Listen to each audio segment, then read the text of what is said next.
to the new episode of Defence Talk, Securing UK Advantage, a podcast brought to you by the Council on Geostrategy in partnership with trade association ADS Group and sponsored by industry powerhouse BAE Systems. Every 2 weeks, our podcast discusses key questions that shape defence, technological and national security agendas in the UK and explores the main themes in British defence in the context of intensifying geopolitical competition. Earlier this summer, Andrew Griffith, the City Minister, and James Cartledge, the Defence Procurement Minister, argued that institutions should not be shunning or divesting from defence and security companies at a time of war in Europe. They claimed that the ESG investment groupthink, deliberately or unintendedly, has resulted in divestment or risks resulting in divestment from companies involved in defence and security on ESG grounds. This November, Defence Secretary Grant Shapps told industry leaders that UK defence firms would be championed as positive ambassadors for the UK, particularly in the face of these divestment concerns. So what is the link, the concerns and the trends when it comes to ESG, investment and the defence sector?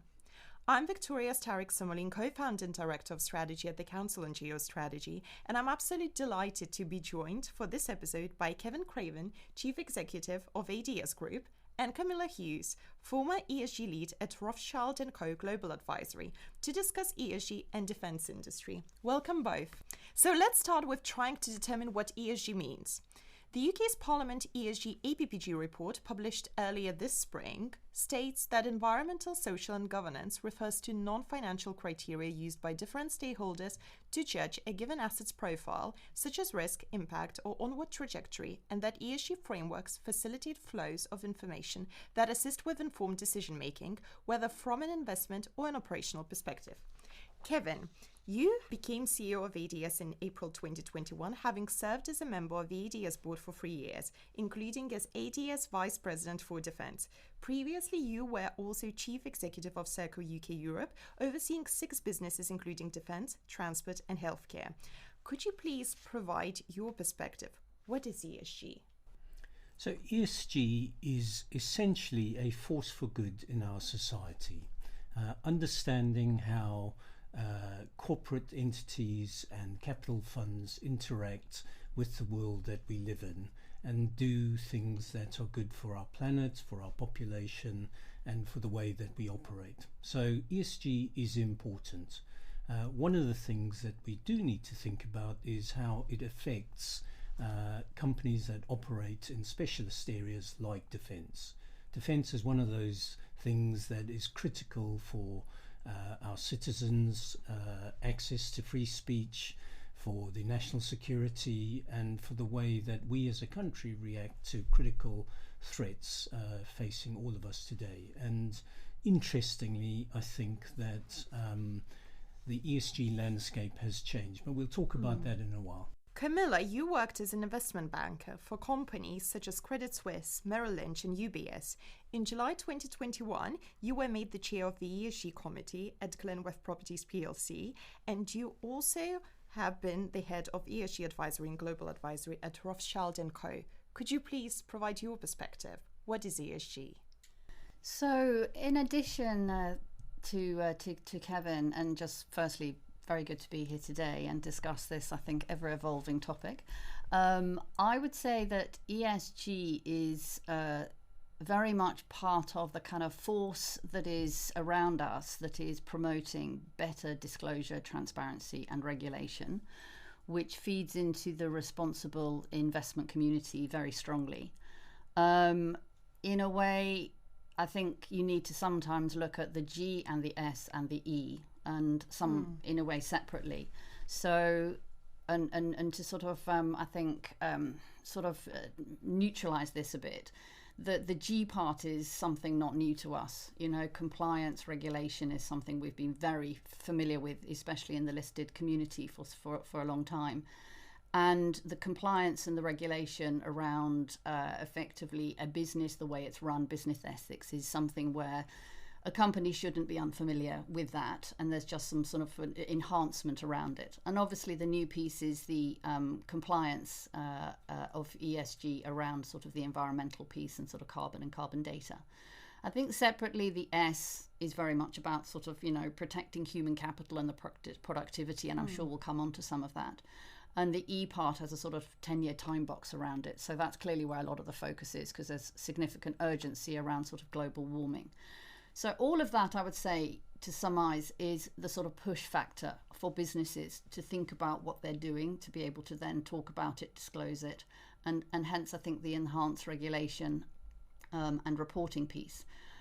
Secondly to that, though, is the sort of value creation. So it's the pull factor of sustainability. So this is about, and again, nothing new, but the long-term sustainable viability of any business, and then more broadly thinking about its impact on the broader, on the wider sort of society in which that business sits. So there's a lot going on, and it's also unstoppable. So with many countries across the world, already making net zero targets, and certainly with about 80% of FTSE firms now putting out both targets and promises, it's very much an existential drive, I think, to decarbonise. It is reshaping, the global economy, but it's also a new era of opportunity. And I think, we need to think about this sort of the dynamics of this in a sort of positive way, whilst navigating some of the very evidential, challenging aspects of what now businesses sort of have to front. So speaking of opportunities, how significant is ESG role in investment today, and how does it impact investment opportunities? So in a way, for financial institutions, they've been hit on sort of two levels, because there's regulation around them as a financial institution, as a responsible investor, the SFDR. There is also regulation for reporting, in particular for any European-based company in the CSDR, which is basically them as a company. So a lot more regulation and disclosure for them to do. And in particular, all funds are having to classify themselves under the umbrellas of articles sort of 8 and 9 predominantly. So the wider area of that is sort of Article 8. A more select sort of impact fund would be classified as Article 9. But by doing that, they're having to more, I think, limit themselves to actually how they clearly think about their portfolio investments, and also the criteria of how those funds are marketed.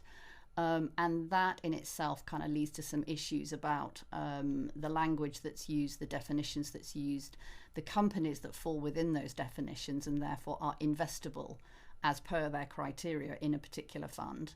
And in addition to that, I think the risk factors that come with that, and the interpretation of the risk factors that those companies basically present. And I think that's something that we'll come onto in this particular discussion for very, I think, highly specialized industries, where some of it that goes behind the scenes is sort of less identifiable, less well understood.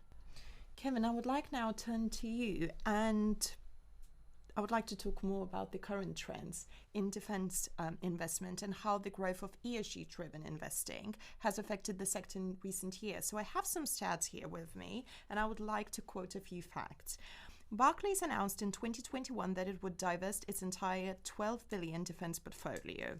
The bank said that the decision was made in light of our commitment to responsible investing and our belief that the defense sector is increasingly inconsistent with our ESG goals. Then another example is NatWest. NatWest announced in 2022 that it would sell its 6 billion defense portfolio. The bank said that the decision was made after careful consideration of our ESG commitments and the risks associated with the defense sector. Finally, one more. Aviva announced in 2022 that it would divest its 1 billion defense portfolio. The insurance company said that the decision was made as part of our commitment to responsible investing.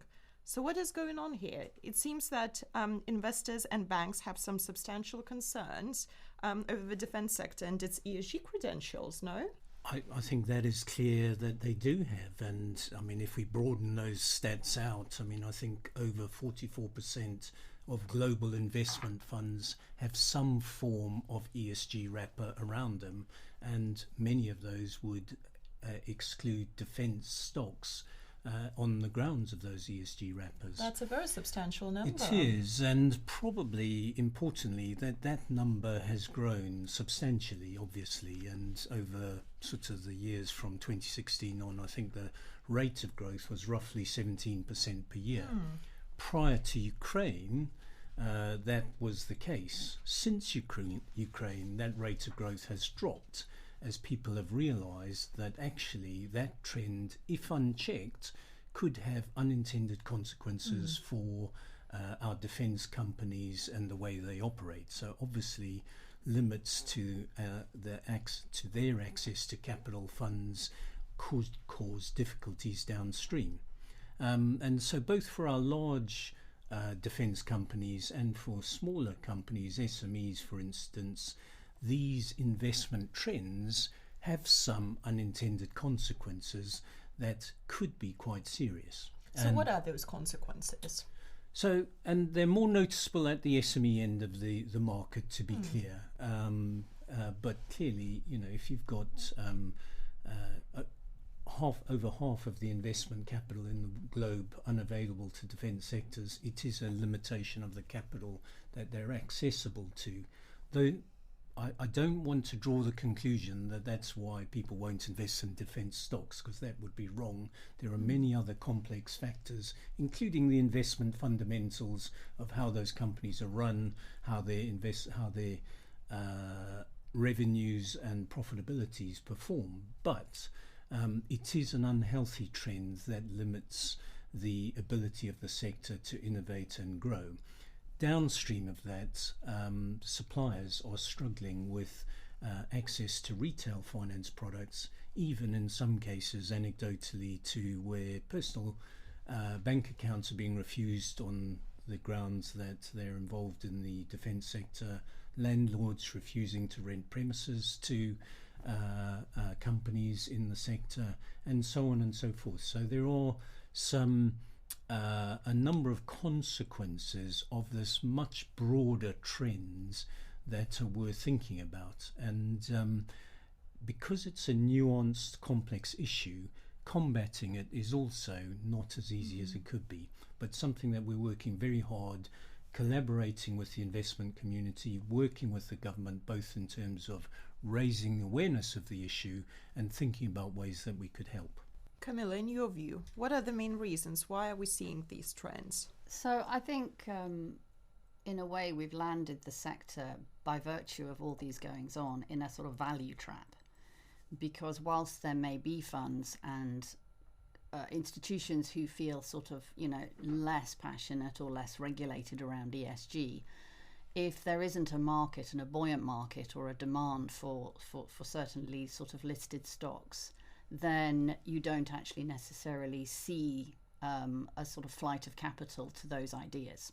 And so that can be a sort of an additional sort of negative corollary of the effects of funds at the sort of disclosure end of saying we're going to be self-classifying ourselves as, say, Article 8, but even within that deciding actually what should be classified as investable in that portfolio. But by virtue of, I think, assessing the risks around the sector and deciding that maybe whether it be through, misplaced understanding of some of the social aspects of the sector, or some of the effective lack of availability of data that now they require in order to basically plug the data sheets to be able to make those investments.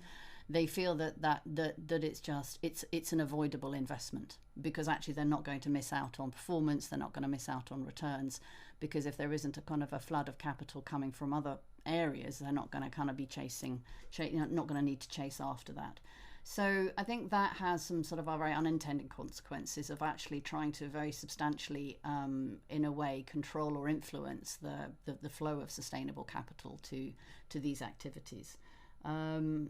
But, that all goes hand in hand with how in the whole value chain, as Kevin was saying, that there are very, other more direct influences of whether it be lenders or corporate real estate, that actually impacts the entire sort of value chain from sort of small to large.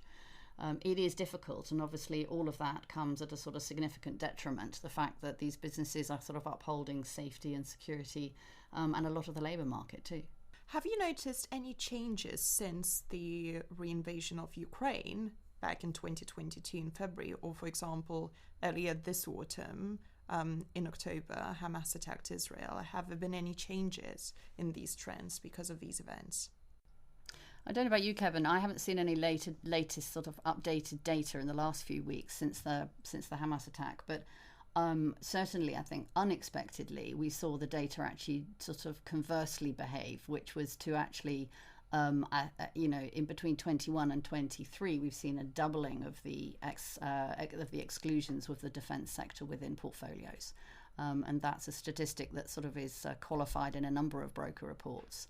So, I mean, clearly that has, I think, led to funds looking at it, thinking of the point of interest must be bigger activity, more investment, more spend, more interesting returns, etc. But actually beyond that, I think, again, that signifies that there's an acute awareness around the kind of trade-off between those returns and investments and the risks associated with it. So I'm sure, again, we'll come on to this, but some of the things that can be done about it have actually purely got to actually, I think, be confidence building around the necessity of the industry and also the education of what basically is deemed to be controversial or uninvestable. Kevin, has defence industry noticed any changes? There are some obvious changes, and some of them are positive. So, for example, some of our larger members who are listed companies will have seen their share prices grow as a result of bigger order books, the rise in defence budgets around the globe, and things like that. So it's not a case that the defence industry is suffering necessarily directly from these limits on the access to wider capital pools. However, they do find that some of the conversations around the focus that investors have on ESG matters outweigh investment fundamentals, for example. So CEOs having conversations with investors at a quarterly reporting round, prior to Ukraine, would find that top 2 or 3 questions would be around ESG matters. That's probably slipped down the list in terms of priority orders. But that hasn't translated necessarily in terms of the trends that Camilla has been talking about into a reversal of the growth in ESG-wrapped funds. And we should be clear that the sort of Article 8 and Article 9 sort of labels, those are EU taxonomy labels and represent official EU policy in terms of labelling things like defence as bad investment if they were enacted. So it's that type of thing that we think just the perhaps thoughtless or careless application of some of these labels is not helpful in this discussion. Let's put the investment side of things away for a bit, and let's center the conversation on why ESG matters to the defence sector. What are the key reasons? Why is it important to the sector? Well, firstly, I mean, it is important because all of our members want to be good corporate citizens, and therefore they want to do the things that are required of good companies in any investment. So paying attention to ESG factors is something that they all do and want to do as part of their payback to society. However, what we should be clear about is that this is an increasingly dangerous world. The peace dividend, if it ever existed, is gone. We have war in Europe, we have war in the Middle East, and we have potential conflict in Asia Pacific as well. So there is this very complex threat environment that now extends to other domains like space and cyber, where countries like ourselves are under increasing attack. So having a strong, resilient military and a defence industry that supports the military is desperately important. So paying attention to these broader trends that may have unintended consequences is important for us. The Defence Command paper refresh outlined that there is nothing contradictory between the principles within ESG and the defence industry. The Green Finance Strategy published this spring highlighted that continued private investment in the UK defence industry and its NATO allies is essential to protect the UK national interests, the UK economy, and our broader environmental and social goals. I think the latter point is really important to highlight, and it actually probably tends to be often a bit forgotten. I guess the defense sector also significantly contributes to innovation and new inventions that are actually necessary, for example, fighting climate change. Do we really properly convey this message that there are these important links and that we perhaps need to reconsider that groove thinking or that blanket thinking about the defense sector and investment into ESG? I mean, look, innovation is the lifeblood of any industry, and the same is true of defense. What is remarkable is how defense has, over many decades, contributed towards society, because it's a forcing function where the accelerated demands for science R&D being applied in defense and technology fields is then applicable in a halo effect on a much wider aspect of society. And there's some amazing stats on how DARPA, for example, over in the US has contributed enormously to society. So it's quite clear that defense should be a hub for innovation, and very often is, and particularly here in the UK, where creative engineering is one of our national USPs, if you like, in the advanced engineering and manufacturing world. So desperately important that we do not constrain that ability to be creative, and particularly post-Brexit, where our access to some of the biggest markets that we used to have are limited. So our ability to showcase our defence capability on a global stage, desperately important, which is why we're pushing very hard on this particular subject to make sure it doesn't harm us in unintended ways. Camilla, following on from this, how can defence sector become more attractive to investors? So that's a very loaded question, given I think the tasks ahead. But I think mostly it's actually we have to really kind of boil it back down to basic business principles and focus very much on the assets and capabilities that are required. And as Kevin very clearly outlined, we have a huge necessity and a growing need for the defence industry and its capabilities, in particular the strengths of the market that the UK offers. And I don't think those goals and aspirations have changed.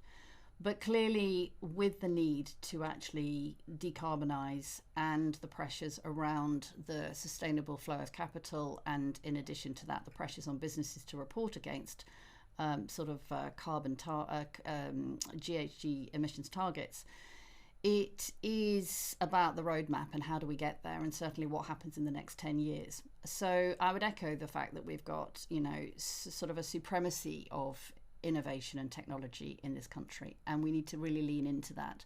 And I think it's not only about the sort of application of technology, but it's also about the usage of how do we try to simulate what some of those pro formas and some of those testing scenarios look like. How do we use technology and AI in energy optimization?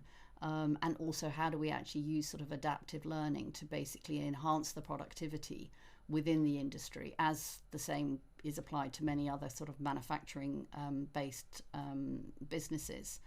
So we have, I think, in a way, not so many different challenges in this sector than we see in many other sectors that are based in this country. It is obviously hugely challenging, but we have to, I think, draw on an open-mindedness to think about things differently, to be open to change, and for businesses, and I'm very well aware that they're also, very hard and fast sort of looking at all of these alternatives, but actually to start implementing some of those strategies. So it's not just the governance piece around energy and the sort of compliance for ESG at, say, sort of board and C-suite level. But in addition to that, it's about basically finding all of the data and then aligning that to the business, but also aligning it to the strategy of the company. And in many situations, not specifically in this sector, but I think they're very isolated, but we've actually got where sort of different language still being used and a different interpretation of ESG and what sustainability means in a complex industry. And so with time and with education, and I think with more activity, we will see the convergence of the ESG strategy and the sustainability strategy and then we should start to see sort of, better results as coming from that. And I think, with the proof's in the pudding, and we will actually sort of from that hopefully see an encouragement of investment and confidence come back in from the sort of larger institutional markets to put money to work. So from the investor's point of view, what are the exact requirements and expectations facing companies when it comes to complying with those ESG filters? I think you get a different answer by speaking to different portfolio managers, and obviously as spokesman for their businesses, at the very sort of heart of everything they're trying to do, it is to be impactful, it is to be purpose-led, and it is obviously to be, doing good for the wider society. They're very quick, I think, to also follow that with they have a responsibility to obviously, produce returns for their clients. And, that has a growing need as well for sort of obvious reasons. But in addition, they're needing, I think, more data, more input, more help and more clarity and transparency from the businesses. And I know that some companies and industries struggle a bit with either commercial sensitivities or otherwise actually from, I think, feeling out of their comfort zone, putting things into the public domain that they haven't necessarily been used to doing in the past. Because either they feel that they might need to change course or they don't know the exact costs, and everyone is looking for certainty today. But in a way, the pendulum needs to come back somewhere to the middle of that, where we actually see businesses, I think, potentially being able and encouraged to actually talk more openly about the route that they may be going down with regards to sort of changing some of the alternative either sort of supplies or energy sources that they're thinking about using. But hopefully that's coupled as well with increase in sort of battery storage and other things, and I think we'll see hopefully a sort of sort of two lanes of information coming at the same time, and the market feeling more confident around this. Kevin, how is the defence sector adjusting to these requirements and expectations? So, I mean, firstly, it's a great question, and one of the challenges is that it's not always clear what those expectations are. So, for example, we could stray into the subject of data rating agencies, where there are probably 4 or 5 different frameworks that are used by different rating agencies that don't have very clear foundation and methodologies that can be applied in terms of reporting against those requirements. So having said that, in terms of defence as a sector, recognising that there are some inherent difficulties in terms of big grey things with huge diesel engines driving around the seas of the world, I think defence has come to the conclusion that being good citizens in the world and their clients, i.e. in our case the MOD, but other governments as well, also desiring areas of their national spend being spent wisely in ways that also benefit society beyond the national security considerations. So the imperative is there to change, and I think that our defence companies here in the UK are changing, and changing very rapidly in terms of that which they're doing. And we see a huge amount of work being done to become better corporate citizens and report in ways that are transparent and clear to everyone. So I think we are responding and responding well in terms of meeting those expectations and requirements externally. It would be great if there was perhaps more clarity and a narrowing of the set of standards against which we should be measured. But our sector wants to be part of this movement. Kevin, ADS is a convener of industry, but I would assume that, well, the industry is not the only key stakeholder that needs to be involved in making sure that the change happens.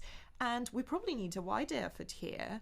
And to get the industry and government to discuss access to investment for industries critical to our national security could be one of the ways of doing it. Camilla, your thoughts on this? So, I mean, clearly all stakeholders around a business, especially an industry coming from an industry which is, as we said, a part of the sort of, criticality of our future, that all stakeholders need to play their part, and that requires customers and those part of the procurement, as in the sort of current government is and very supportive of, to be a good customer. To also be transparent and to be very supportive, not just kind of notionally supportive, but I think being sort of as helpful as possible to sort of clearly outline what the intentions are for basically sort of shoring up, projects, investments, and mandates. So the more certainty in a very uncertain world we can put around some of these very challenging and complex situations, obviously that is the better for encouraging investment to be put to work and to attract to the right source. So it's sort of it is the responsibility of both business and government and the financial sector basically to deliver a transition. Each have very different responsibilities within that sort of ecosystem. But in a way, looking to the levers which each can actually influence will be the way forward to making progress. Is there a role that the wider society or the media can play in this as well? Are there, for example, any misconceptions, any narratives that need to be addressed in the first place? Kevin? Yeah, look, I think the perception of defence in society has changed over many years and decades, and we in the UK, for example, have a different view of it than in the US. I mean, we've all been there and heard our American colleagues saying thank you for your service to someone wearing a uniform. That doesn't happen in the UK. In actual fact, the advice to our servicemen and women is to take the uniform off before they go out from the base. And so that societal perception of defence is something that I do think is an area where work needs to be done. And I do think actually the government has a part to play in that because they must make the case for the critical nature of both our armed forces and the defence industry that support them must be made and made strongly. And it's been great to see some of our politicians talking about that in recent months and years. I think it's important the way we talk about these issues. It's a complex issue, and managing the language around it is very, very important. But government has we talked about some of the levers available.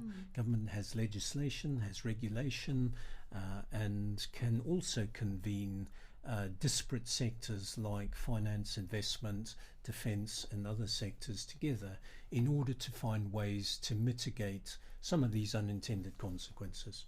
Camilla? So I think, there's a lot of the exclusions are based, I think, on the sort of controversial weapons, the dealing of waste and hazard materials, and I think that's a very specialist area. So whether it actually be sort of the unraveling of some of the misperceptions around what is deemed to be harmful and difficult and what is deemed to be mostly good, that is where certainly media can help and is probably sometimes unhelpful in the way that it basically faces the subject at present. I think that in this country it is an emotive subject. We're seeing a lot of that in the press and in the sort of politics of today. But underlying all of that basically is the sort of evidential need to supply security and defence. And there's a lot of information that is out there surrounding these businesses, and sometimes the good in what is being done does get sort of lost. And media is certainly one way that can sort of the media reporting on that and sort of better clarity around it can certainly help. I think going back to where we started, which is the sort of limited official sort of statistics around the investment into the sector, really demonstrates actually what a specialised area it has become. But actually to broaden it out, there does need to be some demystifying around some of these terminologies and exactly what businesses are doing, and that what sometimes can be labelled and understood to be harmful can actually be, very scientific, but very much masking the fact of, the good that a lot of these products and a lot of these services that are being provided, can do. If I may add, if we talked about exclusions, one of the exclusions around the use of the word nuclear, and the connotation is around nuclear warheads, but actually the exclusions are much broader around anything nuclear propulsion, and so on and so forth. But the companies involved in the nuclear propulsion for our nuclear deterrent, for example, are also involved in building modular reactors, which will provide green energy in local places that could transform our society. And actually, back to the innovation point, it's that forcing function of the capability driven from a military need that is creating the science and engineering that will deliver peaceful outcomes. And so it's too easy for us to wrap together these convenient labels and say they are bad things. They are not inherently bad. People are bad, things and capabilities are not. Before we move to the end of this conversation, I would like to ask a very simple question, and I would like to get an answer from both of you. Is there anything contradictory between the principles within ESG and the defense industry? Well, there shouldn't be, because ESG in its sort of true definition should be to make investment safer in a way. And so if you subscribe to the principle that ESG was born out of effectively a reaction to the financial crash, and that better transparency and disclosure was actually good for the investment community, in a way, all the actors around this, both the companies and the investors, actually should welcome the opportunity to actually better disclose how they operate, and what their impact is on broader society. And investors obviously are sort of calling for that. So in a way that there shouldn't be, but as we kind of go through this still fairly sort of early stage process, I think for a lot of us it does feel, still very kind of, it feels very nascent. There is a lot of teething issues, and I think that makes it feel sort of contradictory and a little and a little controversial.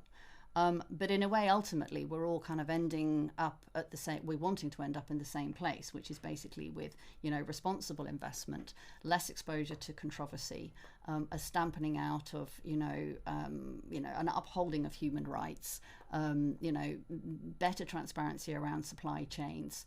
Modern slavery. I mean, none of these things are new, but basically putting a lens on it is basically making, companies think more broadly in respect of what isn't in their direct control. And that has only got to be a good thing. I think the journey of getting there, especially the early stages of that, are obviously a bit controversial. So I agree, there shouldn't be, but there are. I mean, a world where we have more exclusions of defence than tobacco, for example, in terms of UK investment stats, is not a good thing, in my opinion. So absolutely, as I said at the beginning, I think ESG is a force for good, and the transparency, the disclosures, the measurements, all of those are things which good companies should be doing. And we have a large number of very good companies who are doing those things. Could they do more? Yes. Will they do more? Yes. And we would absolutely encourage them. What we don't want to do is end up in a world where good companies are suffering as a result of unintended consequences or careless labelling or misapplied investment theses.